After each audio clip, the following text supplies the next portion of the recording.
Hi, I'm Fara Sax, and this is the Community Voice. Neighbors for Neighbors, guided by the motto, helping feels good, connects people in need with those who can help, strengthening the South Florida community through compassion and action since 1992. Katie Marr has been with Neighbors for Neighbors since 2014 and serves as the president and CEO since 2022. The organization continues its mission to turn caring into doing. Katie Marr, thank you so much for joining me today. Thanks for having me. It feels like we do this annually. We're like on our annual interview together.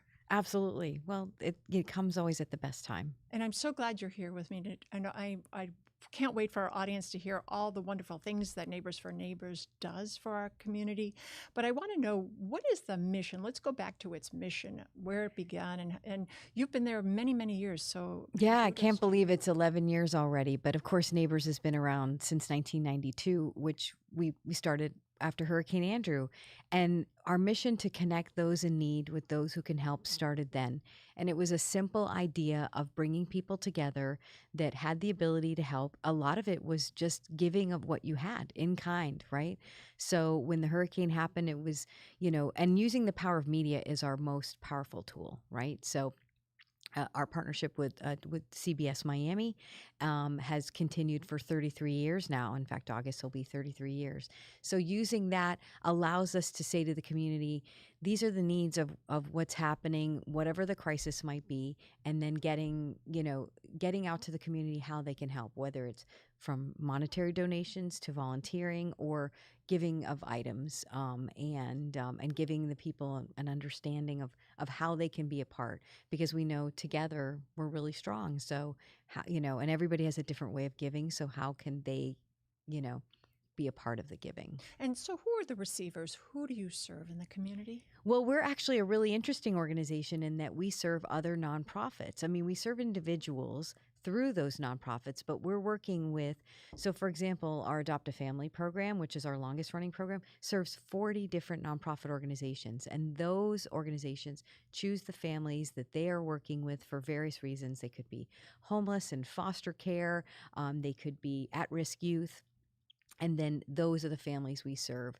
We used to, back in the day, so to speak, serve individuals who would call Neighbors for Neighbors, but we wanted to make sure that we were in the another term of teaching them to fish. So we made sure that they had the support they need by connecting them to social workers through our nonprofit partners. That way, as I like to say, we know that they're indeed in need and that we're serving the right people. Because of course someone can call our office and tell us, a heartbreaking story, but we want to make sure that it isn't just a one-time fix, that they're going to be helped above and beyond, and it's going to be a sustainable help, that it's actually going to make a difference, and whoever we're serving is, going to really benefit it. And it's just not going to, because sometimes you can help someone, but it doesn't really get them out of their situation. So how do we stop perpetuating a problem, and how do we cut that off and fix it for them, and make and help bring them to being able to support themselves. And talking about, in this year, we're in a unique situation with budget cuts and in effect, the nonprofits. Talk a little bit about those recent budget cuts, both locally and nationally, and how that's impacted Neighbors for Neighbors do their mission statement. Absolutely. And this is a very unprecedented time, different than COVID, right? When COVID hit, people were, businesses, nonprofits were being supported by the government, and we knew that we would be okay. And there was a lot of resources out there to keep us going while we couldn't be together. Now it is a very uncertain time. And so nonprofits now more than ever need to be supported, locally. And businesses are being affected by, changes in policies and things like that. And it's almost like a day-to-day thing. I think a lot of people couldn't even tell you what the answers are, because we don't really even know anymore. It changes so rapidly. But the one thing I do know is how important nonprofits are in this community, how much they help, whether you're getting services from someone directly or someone you know is. This is not the time to step away from these organizations, and these aren't just feel good, touchy feely type of thing. These are critical services. Food insecurity, homelessness, I mean, are being, you know, critically affected, and How many families or individuals does this affect in our community? that's the thing. The numbers are uncountable because they're just alone in our area. There's like 2,000 different nonprofits Are who we do. are we talking about Miami-Dade and Broward? No, that's just Miami-Dade. So you could add another, 2,000. I mean, it's even more than that. What's registered as a nonprofit and who are active, but the real big nonprofits we know are partners. Some of their partners that work in the food security world are having to make really critical decisions on not. They're trying not to cut. Well, they are having to cut services, but they're trying not to, so that no one goes without. They're just going to go with less because now they're being, things are being cut. So they're saying, okay, well, now instead of having all of these things, we've only got this, this, and this. So you used to get food 4 times a month. Now you're only going to get it twice, which is a huge thing. And that doesn't make things better, and while I do understand the trying to get rid of redundancies and making sure that things are more streamlined in this kind of broad sweeping way, it isn't effective. What are some of the toughest choices that you've had to make due to the funding reductions? Well, I mean, Neighbors4Neighbors is actually a business. We're a company. We have employees. They get paid. We're not a volunteer organization, so we had someone who resigned. It just went on to another job, and so the decision was not to bring that person back in because we just didn't have the funding to do that. So now we're having to take on the workload ourselves and divvy up an entire person's worth of work to the rest of the team. And many businesses can understand how that goes, right? So in their own businesses they're seeing maybe increased costs. And that's the other thing. We probably are the leanest, meanest organization you've ever met. I mean, we get our rent for free, but every time, in fact, as I left the office today, we were renegotiating our cell phone contract, to make sure that we were getting the best deal. All the sexy things. Right, exactly. But yeah, that's part of being essentially a business owner or a business, boss. And how many employees are you? We're a giant staff of 4. And how many organizations are under the umbrella with Neighbors4Neighbors? They're not technically under the umbrella, but we team up with 60 different organizations every year. Our Adopt a Family program is obviously the largest, but then we work with other programs, through food insecurity programs, our back to school campaigns, and then of course times of disaster, and that ebbs and flows as disasters ebb and flow. So where the needs will be change, but usually the disaster partners don't. But that's the unique part about Neighbors4Neighbors is our flexibility and our mission, connecting those in need with those who can help. A lot of people go, well, what does that mean? Mm-hmm. And what it means is we're going to be there to help in whatever crisis there is. And we figure that out.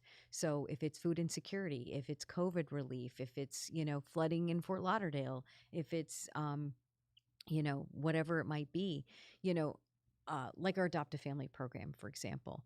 Well, that's holiday gifts. And maybe that doesn't seem like a necessity, but think about these families who are struggling all year long to be able to bring them some kind of happiness. But there's more to it than that. It's actually bringing the community together because you get to meet the family that you're adopting.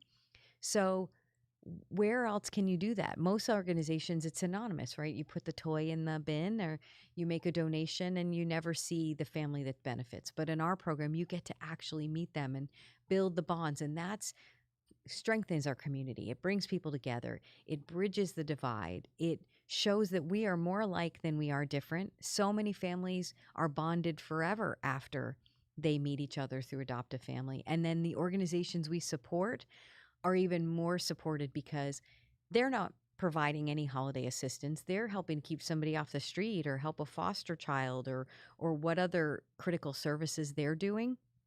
But they don't have the resources within themselves to do this. And it helps with the mental health, not only of the person they're serving, but the organization, because we're helping those, I mean, gosh, caseworkers these days are, I don't know how they do it. I think nurses have it easier and that's not easy, by comparison either. So I'm just proud of what we were able to do. To give an example, so when I first started at Neighbors4Neighbors, we used to do about $800,000 a year in benefits to the community. And that was the support and the goods and services that we gave. Now we're doing closer to $2 million every year. And that's something I'm so proud of.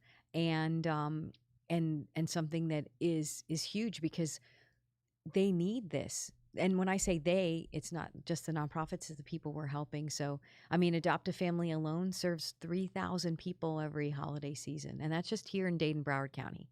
So that's, we expand that mission even further when we're helping with back to school. Back to school serves 20,000 children every year. And that's uniforms, shoes, and of course the backpacks filled with supplies, but we take it a step further, literally, with the shoes, all the puns intended, but those are critical items that families who are struggling to make choices. I mean, we know the housing crisis. I mean, I talk about with friends all the time. I say, think about it. Thank God you bought your house when you did, because right now you couldn't afford to buy it, right? And so think about people who the rents are being increased, and the cost of living of everything is being increased. So now their kids are growing like weeds and they've got to get them new shoes again and they can't afford it. How can they do that? Well, Neighbors4Neighbors. Absolutely. And one of the things I want to get back to is we talked about nonprofit work and we talked about nonprofit as a business. Yeah. What would you say was the challenge for that perception? Because you're dealing with something very emotional. You're dealing with almost a charity work feel, and you have an organization to run that to keep afloat so that these programs are implemented. Right. And how does that affect you? And you're wearing like a lot of hats. Yeah, it's an interesting dynamic because I have met with people who say, well, I only want to give to an organization who gives 100% of their money away. And I think, well, they're not going to last very long because how are they going to run their business? But at the same time, we do everything we can to get things in kind. And when I say in kind means donated, where we didn't actually pay for that. So renegotiating our cell phone bill, for example, we work with, I'll shout out to T-Mobile, who we absolutely love. But they do a lot to support us with volunteers. They give us grants, so that offsets the cost of that. And then, of course, give us a really big discount on our bill and make sure that we, have free phones and things like that. We switched from regular, we have desk phones, but they're actually an app now. It was through Zoom, and we did that in COVID, and we were able to save like $5,000 a year on our phone bill. But still, everybody had a line. We have voicemail and all that. I think you have your next adoration that you can probably help people like myself, in our homes, Absolutely. Exactly. Voice over the internet, I think VoIP is what it's called. So you don't have to have a hard line anymore. A lot of people don't. Another thing we did is we found a donation platform that's absolutely free. It's called Zephy. And so it's free to the nonprofit, free to the donor. So when you give $100, we get $100. So this is a great time for plug. It's Neighbors4Neighbors.org, or you can call 305-597-4404 to make a donation, to get involved, to help this wonderful cause so that you can support our community. Our communities need you more than ever. And we will be amazing stewards of your money. I say we're better than Vegas odds. So, Absolutely. You get to see the fruits of your labor. And talk about some of the strategies, the business strategies that you've implemented since you took the reins as CEO and president. One of the important things was, as simple as a high yield savings account. for reserves, taking, some of the money and putting it in a savings account, which was extremely crucial when the beginning of the year we started hearing about cuts and nonprofits being, grants being cut. So we had money in savings that could help hold over the organization for a little while, because we've also seen private businesses that have supported us, that have not right now completely moved away, but have said, well, we need a little time. And, because we don't have, even though we have the partnership with Channel 4, we don't receive a dime from that. There is no magic money. What they do give us is airtime that allows us to run PSAs, to talk about our mission and to talk about the things that are going on. So whatever program we're working, back to school, hurricane preparedness, adopt a family, that will run, you'll see those commercials. But that's, the free airtime. But how do you get through this time when you're saying that there are budget cuts and people are cutting back and and on and on and on? What do you need, and how can the community? Well, that's the thing. We really need donations and monetary donations. If everybody gave a little, it would. So our organization doesn't have a huge. I mean, even though we give away essentially $2 million in aid, not all that's cash. So, for example, flood relief, we received $50,000, and I turned it into $1 million in kind. So. How do we do that? Because we got a lot of donations, materials and things like that, but we had to pay for the shipping, or we had to pay for, like a fee, for example, to get the items delivered. So, that's how we bolster those dollars. But those dollars that you give to our organization, you can of course feel really, really good about, and then they help us, because really, Neighbors4Neighbors is exactly that, neighbors, right? Think about it, it's people. And the 4 of us in our organization are those connectors and coordinators. And somebody jokes every time I call, I'm never in the office, because I'm always out there. I'm at meetings and at the chambers and, at other organization events and things like that, meeting with people, trying to figure out where the need is, what the need is, and how can we help. And I'm that girl that like overhears somebody in the grocery store that's like, hey, where's the whatever? I'm like, oh, that's on aisle 4. It's like right at the bottom. I mean, I should work at one of the grocery stores. And sometimes they look at me like I'm a little crazy. And sometimes they're like, oh my gosh, thanks. Because I was searching the whole store and I couldn't find it. Well, I do the same thing in my job, so I'm out there and I'll hear people talking about something they need. And I'm like, oh, you know what? This organization is working on that. You guys should collaborate. You should talk with them. Maybe they have some funding they can share with you. And it's really an important part of this, is being a connector. Absolutely. And bringing people together. Yeah, absolutely. And it's an everyday thing. And it's I call us the least self-serving nonprofit you'll ever meet, right? Mm-hmm. So we're out there to help others, and we're not doing it for ourselves. We're doing it so that organizations like FarmShare can keep doing what they're doing. Organizations, like branches are able to continue helping families. And I mean, gosh, like to list the 40 different organizations that we work with. We should have a screen just for that. Yeah. And we do. We have that on our website.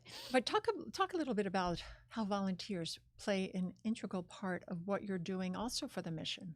Oh, yeah. Volunteers are huge, especially, for example, we have a hurricane distribution coming up. So a hurricane supply distribution. So what we're doing is helping families who are struggling, the same needs that they'll have for back to school, with hurricane season starting. We're going to probably run some vids so we can actually see all of the programs that you do. First up, I think we're going to hear about the hurricane prep, and you'll talk us through that, back to school, adopt a family, Amazon. So hurricane prep is actually the brainchild of our partners at FarmShare. And so it's a drive-through distribution. You'll see families are going to get cases of water and a box filled with supplies put in their trunk. You see that giant line, and sometimes perishable food, sometimes non-perishable. Mostly for the hurricane supplies is non-perishable. And looks so happy. And families can just drive through and pick that box, and they'll have it for hurricane season. It has flashlights and batteries and, the things that you need, but the things that, you have to replenish every year, right? The batteries aren't going to be good from last year per se. And so having all of those things, and then having a place where families can go They just drive up, they open their trunk or the back door, we plop it in and they drive away, is a huge help for families who are going, well, I barely have enough for groceries this month. So how am I going to get my hurricane supplies? And I'm watching television and they keep telling me it's hurricane season and, it's going to be more active than ever. And I don't even have those things. And the crazy thing is also the kids are ending school now, but you're already in the mode of back to school in August. Yeah. So we work back to school. school all year long and getting ready for it's funny, like you said, kids are just getting out and we're already talking about back to school. So the important things that we do with back to school are, like I said, it's we have a vid, I think. Yeah. Oh my God, they're the cuties. There's events and stuff. So at these events, not only do the kids get their backpacks filled with supplies age appropriate for their grade, uniforms if needed. Look at that, $122,000 in resources, and which is exciting. But then there's also other resources at these events. So they've got uniforms, shoes. I see the backpacks. Yeah, backpacks. The kids get to pick out their own shoes. So volunteers are crucial at this, especially at those events. Where there's the COVID. We're preparing. Yeah, COVID. We did $1.6 million, and you see in the background that's from Adopt a Family. The Miami Dolphins rookies adopt families every season. Look how happy those kids are. And they pick the families and shop. We have events that kids get to come with their families and just have some joy. These are families that are struggling, single moms. Oh my gosh, this is a group that adopted these families. It's a high school group, American Heritage Senior High, adopted these families, and I mean, they raised every penny themselves. These are high school kids, raised every penny and gave them just a holiday to be. It's like everything they wanted. And Christmas to remember. Yeah. And so whatever time of the year it is, we are preparing something to help families in need. And just to make it easier for them. There's T-Mobile. There was a summer event and we just gave all these kids like water guns and, just play stuff. And it was at a summer program. So then the kids could have some fun. And then hurricane relief. So whenever there's a hurricane that affects Florida or our neighbors like in the Bahamas or something like close by, we just can't help the entire country anymore. But there are great organizations. In fact, right in Doral, right near where Neighbors4Neighbors is, Global Empowerment Mission, one of our partners, they literally help all over the globe. And so one of the hubs for disaster relief is right in Miami-Dade County, which is wonderful because, of course, you get the Hurricane Center here, and so we are like at the hub of disaster relief. But it's a proud thing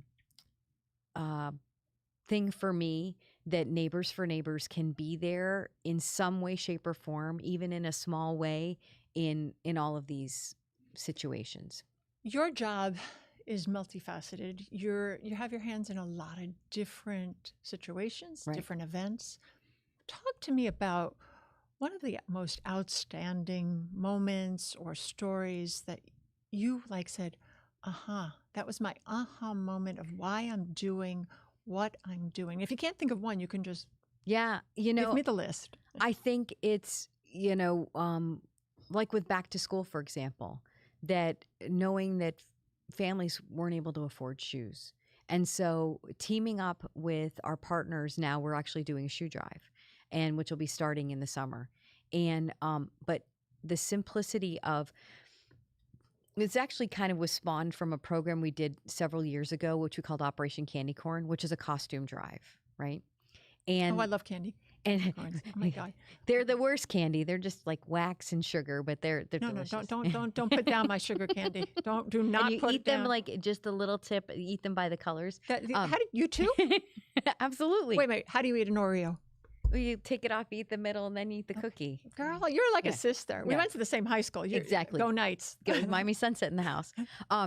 So the idea that, and what is connecting those in need with those who can help. So the Operation Candy Corn was an opportunity to kids, especially since they grow so fast.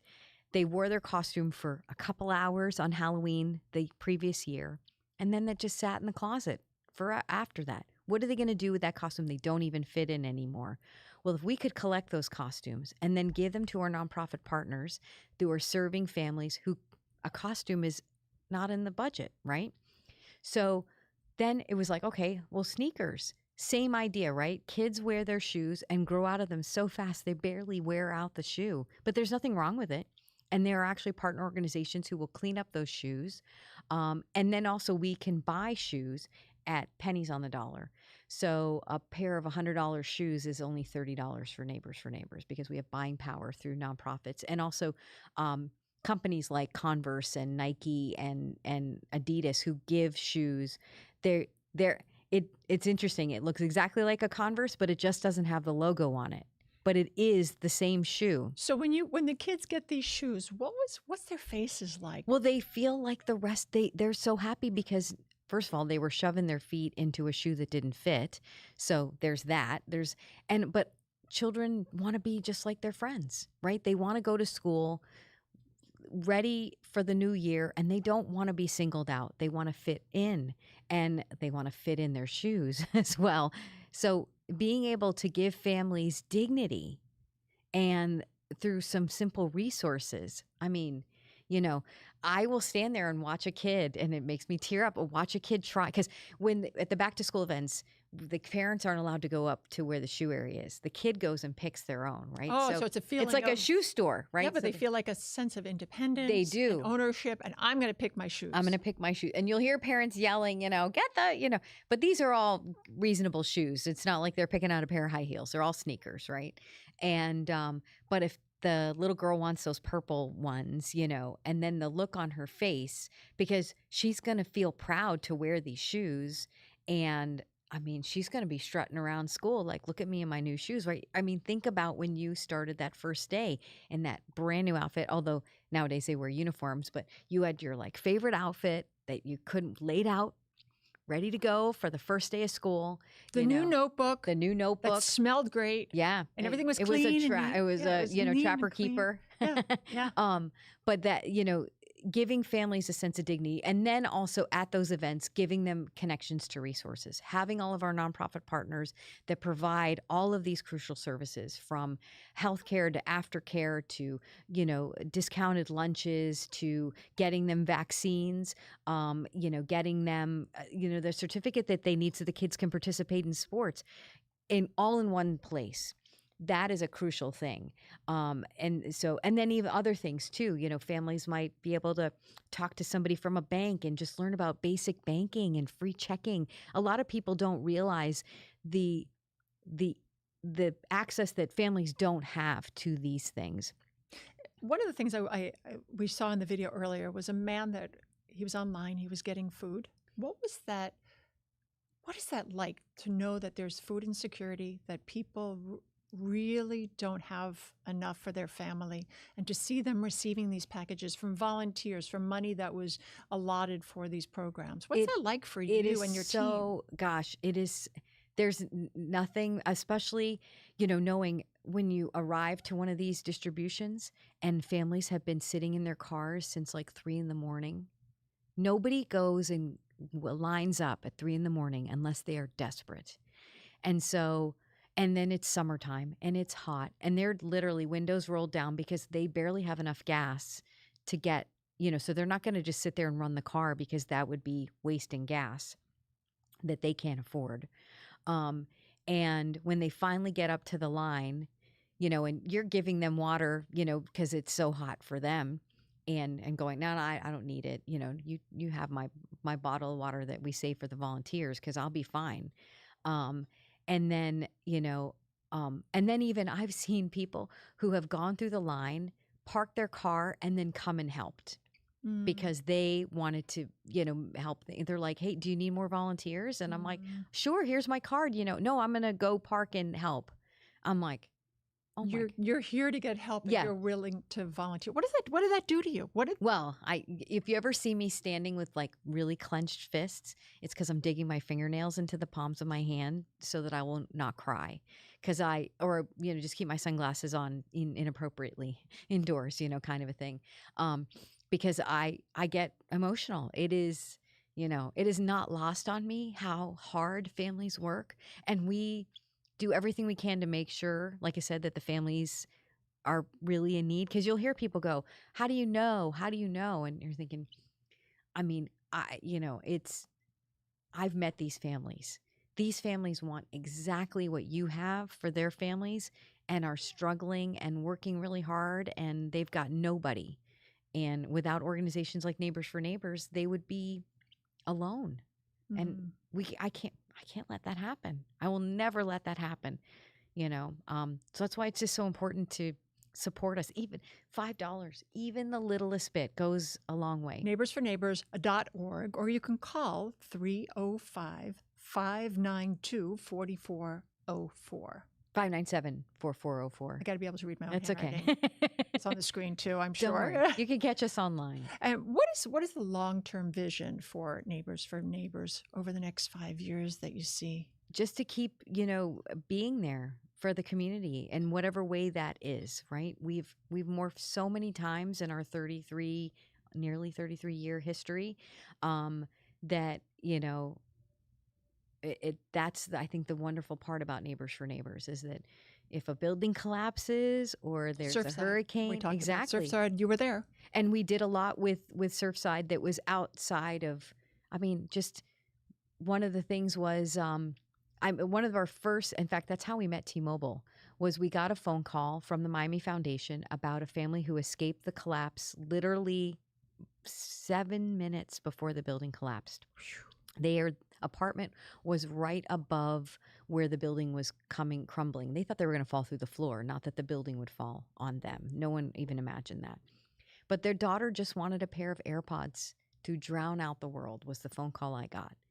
And the Miami Foundation, of course, collected a lot of money, but that was going to have to be very meticulously given out, right? And understandably so. So we had a little bit more flexibility in our dollars. But I didn't even have to use the money then. I made some phone calls, and the team from T-Mobile showed up not only with AirPods, but for the whole family, new phones, power banks, because, of course, now this family's completely displaced, living in a hotel just a few blocks down the road from where their whole lives were under rubble and in shock. And but that's the power of Neighbors4Neighbors, because you start making phone calls. You start going, who can I ask? And then maybe the person you called initially isn't the one that can help, but they know someone. And the next thing you know, you've brought a whole bunch of people together. So we did a lot in the mental health space for that. And actually the Phoenix Life Project was started by Neil Handler, whose son was the only person to survive the collapse. I've met him. Incredible. And so now he's doing so much work with first responders who go through traumatic events like that, or even the families who were in the collapse, because his son could not, thunder rumbling literally caused him to go through a panic stress response. And so he was able to connect with someone who was doing special therapy. But this is where Neighbors comes into play, right? This is where we live in a great community. We really do. We do. Miami's kind of an interesting place, but there's a lot of wonderful people who want to do a lot of good. And we may be a big town and a very international town and whatever, but we're really a small town. So you got 20 seconds. Give me a PSA on what you need, how we can help, how people can get involved, donate, volunteer. Tell me. Yeah, give of whatever you can financially. Make a donation on our site. It's 100% free. You can pay with your Apple Pay, your Google Pay, your PayPal, your credit card, your bank account. Anyway, we'll take your money anyway. And then volunteer. Find out how you can help. Reach out to us and tell us what you do, because you never know. Might be the other way around. We may be able to help you. So it's beautiful, Katie. It's neighbors4neighbors.org at 305-597-4404. Thank you so much for joining me. And thank you so much for having me. Stay strong, and thank you for all that you do in the community. And I want to thank you for joining me today. I'm Fara Sax. Until next time, take care of yourselves and each other. Have a great day.